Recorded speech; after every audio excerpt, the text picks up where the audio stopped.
You know what I've noticed recently? It is really starting to feel a little bit like spring. We're getting a little bit of warmth, some beautiful sun, and that means we're getting some lovely, lovely light for photography. So today, we're going to lean into that in Lightroom. We're going to really bring out those golden spring tones.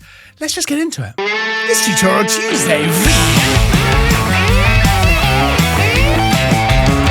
Welcome back to Tutorial Tuesday, where each and every Tuesday, we bring you a brand new, fresh, and we're almost into spring, so it really is starting to feel a little bit fresh photography tutorial.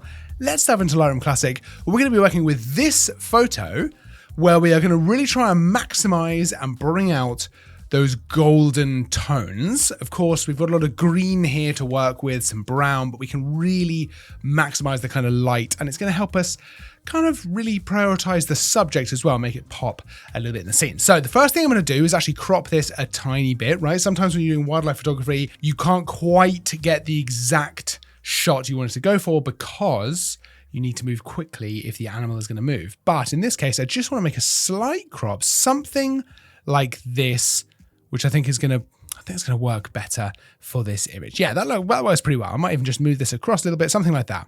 I think that looks pretty good. Right, next up, I'm going to go ahead and just actually bump the exposure up a tiny bit. We might come back and change that later, depending on what we're doing. But let's crack on with the rest of this. Otherwise, I think, global edit-wise, so where we're affecting the entire photo with these different sliders, I actually like where the photo is. I like the feel of it. What I might do is initially warm this up a little bit with the white balance. I'm just going to pull that over to the right, to the warmer tones. Maybe even, let's just play with the tint a little bit towards the green. Yeah, maybe we'll just bring it a little bit towards the green. Nothing too crazy, but something like that. Okay, and we're going to kind of see what we feel about that later. We can always change it as we go. Now, where we're going to be doing a lot of the work is going to be down in the HSL sliders down here. So hue, saturation, and luminance. So what I'm going to do first of all is come over to the hue sliders, and I'm going to bring the orange just a little bit over to the left. Now you can see as I do that, we're affecting some of the squirrel's fur here. I'm also going to bring the yellow down quite a bit. Now that is going to be affecting different parts of the image that we don't want to go too crazy with. We're getting a bit of the wood changing color there, and again the squirrel. What I want to do really here is bring the green down towards the kind of yellow end of things. And that's really maximizing the golden feel of that background, which I really like. We can always see how far we've come by pressing the backslash key on the keyboard. So this is where the photo started. This is where we've taken it to. So we're already brightening it and just warming it up quite a lot as well, which I quite like. Let's come down. Now, we're not going to do anything with color grading at the moment, which is where we can add colors to the shadows, the midtones, the highlights. We're going to leave that alone for a second. But what I am going to do is come all the way down to the bottom. I'm going to leave all of this alone for now. And we're going to come down to the calibration tool, where I'm going to affect the red primary first of all. I want to bring that over towards the orange a little bit.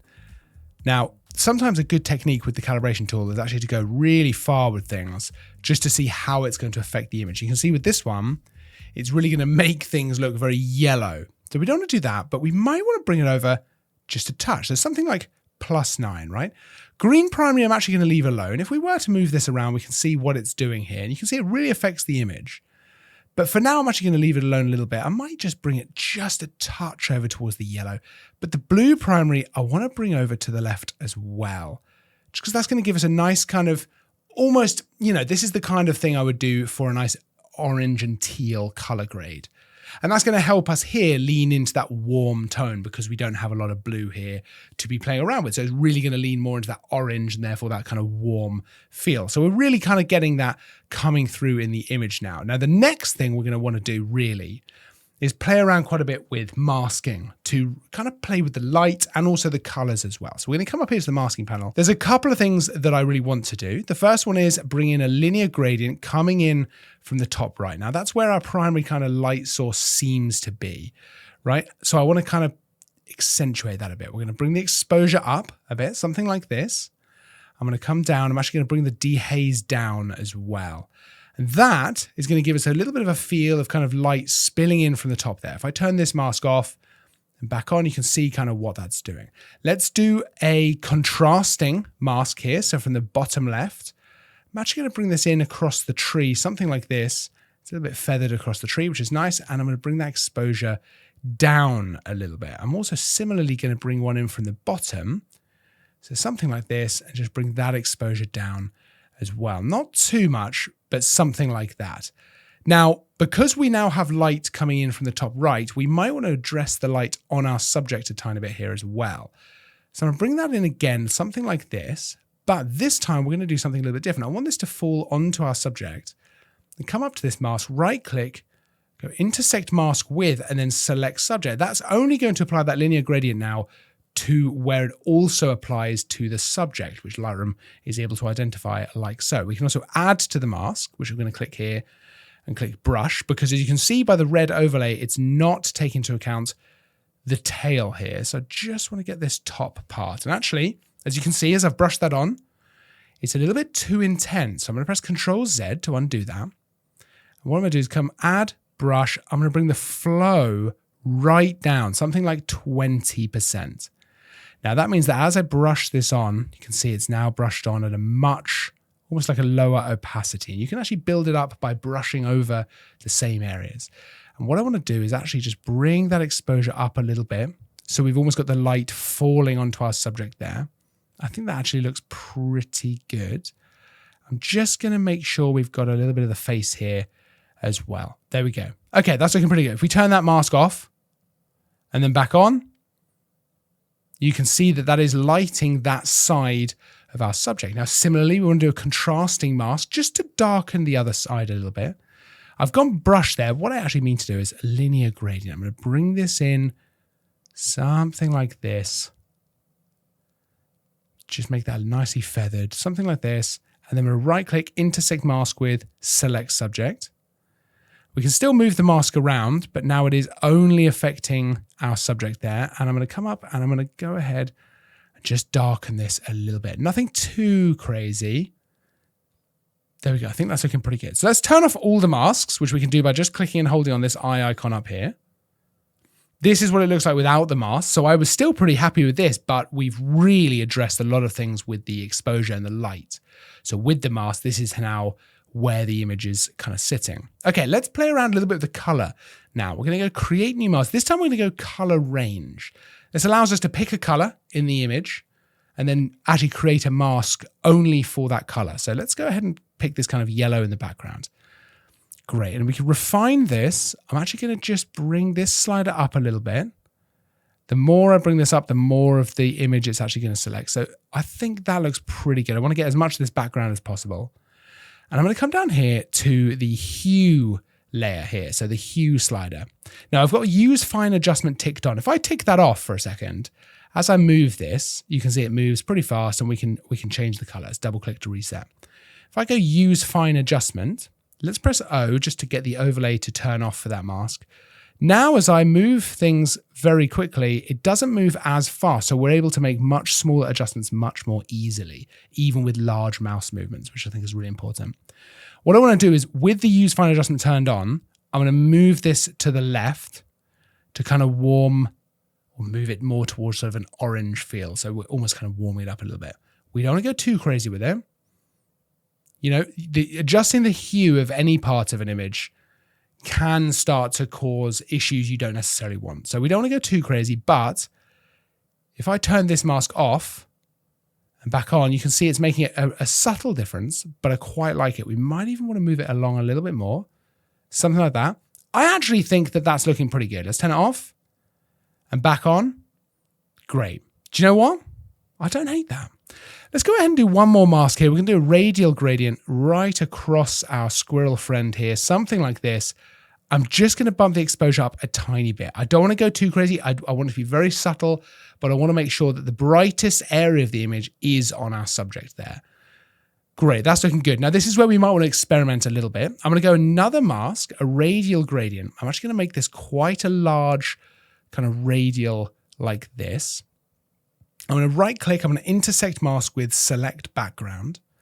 That means it's going to now be applied behind our subject. But I also want to subtract things like the tree here. So I'm going to do that, but I want to bring that flow back up. So I've got a brush here that I'm using to just subtract from the mask. That looks pretty good. Let's just make sure this is all good. I just want that background. So let's do this. Let's get rid of some of this. And let's just get rid of the tail as well.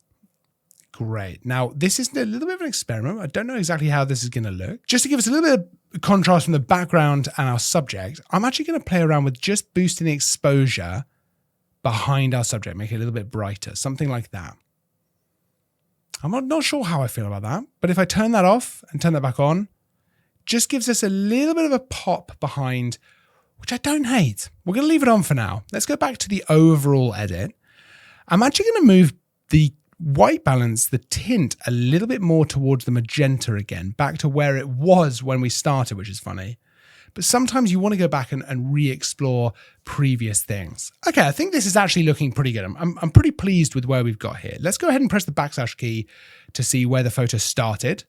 Now, maybe you like the green feel to this. I actually really do as well. My first kind of go at editing this photo, I absolutely lent more into that green nature feel. But I do really like where we've got to with this one, with regards to shaping the light, the color, and really getting a different feel for the image. It very much gives us a much more golden light feel to the image, which I actually really like. The last thing I would do here, I'm just going to bring the texture up a little bit just to try and really maximize that detail on the fur, a little bit of clarity as well. And I might just bring that vibrance up, not to a crazy amount, but something like that, I think actually looks pretty good. The last thing we could do is create a vignette, right? So we're going to go ahead and make a radial gradient nice and big, something like this. And we're going to click invert, and then we're going to bring that exposure down. I want to see, how does this feel in the image? I don't know if I love it. It does focus the eye onto our subject. Let's add it in for now. Let's do one last before and after. This is where the image started. This is where we've taken it to. I do really quite like it. I probably actually could go even tighter with a crop, to be honest. I wonder if that would even look a little better. I don't know how I feel about a lot of this negative space. If we did go tighter with a crop, something like this, maybe something like this is going to work. That's a little bit of a tighter crop that I think probably works a little better actually as a final image, just because there's a lot less negative space. I don't think we need as much of the negative space above and to the right. Sometimes you don't have a lot of choice, right? If I'd gotten any closer, the squirrel would have run off. I mean, 100%. But we've normally got enough detail left in the shots if you're close enough to be able to crop in a little bit. And I'm actually pretty pleased with this image. I'd love to know though, what would you have done with this image? Would you have done something slightly different? Would you have lent more into that green feel? Or do you like the kind of golden tones and shaping the color and the light a little bit more like this? I'd love to know. Let me know in the comments if that's something you do. Like I say, my original edit of this photo was not so much like this, but it's an interesting one to play around with. It's also an interesting one to kind of experiment with a little bit of color grading and stuff like that to get a feel for what is important to you and what you like in a photo. Of course, there's a full list for all the kit we use for these videos. Of course, the photo as well, down in the description, so you can go and check that out for yourself. Don't forget to like, subscribe as well, because there's new content all the time. We will, of course, have more tutorials coming your way, including lots of Lightroom stuff planned, which is really fun. But if there's anything specific you'd like to see, let me know in the comments, because I definitely want to make the stuff that you guys want to see. Otherwise, I will see you in the next video. Until then, though, as always, thanks for watching.